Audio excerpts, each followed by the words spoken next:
Terima kasih pemirsa, masih bersama kami dalam program Berita 5 Simpang 5 TV. Pemirsa, belasan warga desa Jimbaran, Kecamatan Kayen mendatangi Mapolres Pati. Mereka menagih janji perkembangan penanganan laporan perkara dugaan pungli dalam pengurusan pendaftaran tanah sistematis lengkap (PTSL).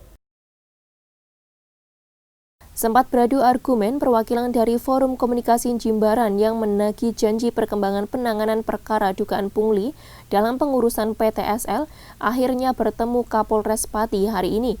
Kedatangan belasan warga desa Jimbaran, Kecamatan Kayen ini didampingi advokat Nimerudin. Menurut advokat Nimerudin Glu, pada intinya kedatangannya ke Polres Pati untuk meminta agar laporan perkara dugaan pungli PTSL di desa Jimbaran dikontrol dan segera diselesaikan. Nimerudin Glu menambahkan, meski pungutan itu diperdanakan atau tidak, pungutan yang melebihi Rp150.000 melanggar hukum. Dalam laporan yang sudah disampaikan, jelas ada saksi-saksi dan bukti-bukti. Selebihnya, penyidik kepolisian yang menyelesaikan penanganan laporan tersebut. Buat peraturan desa untuk nyolong, itu juga tidak boleh dijadikan dasar. Jadi, SK 3 Menteri itu menyatakan jika penyelenggaraan PTSL itu merupakan kewajiban pemerintah. Hanya bila tidak dianggarkan dalam APBN dan APBD, maka dimungkinkan untuk menarik dana di wilayah Jawa dan Madura itu Rp150.000. Lebih dari itu nggak boleh. Nah, kalau lebih berarti itu peristiwa pidana.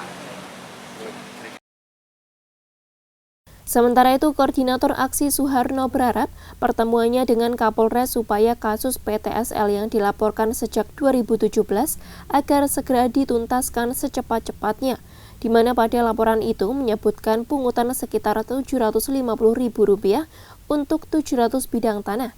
Sedangkan untuk tahun berikutnya, yakni pada 2018, terdapat 900 bidang dengan pungutan yang sama. Saya datang ke sini dalam rangka karena laporan di Desa Jimbaran ini sudah dimulai dari tahun 2018 bulan Oktober, hampir 2 tahun.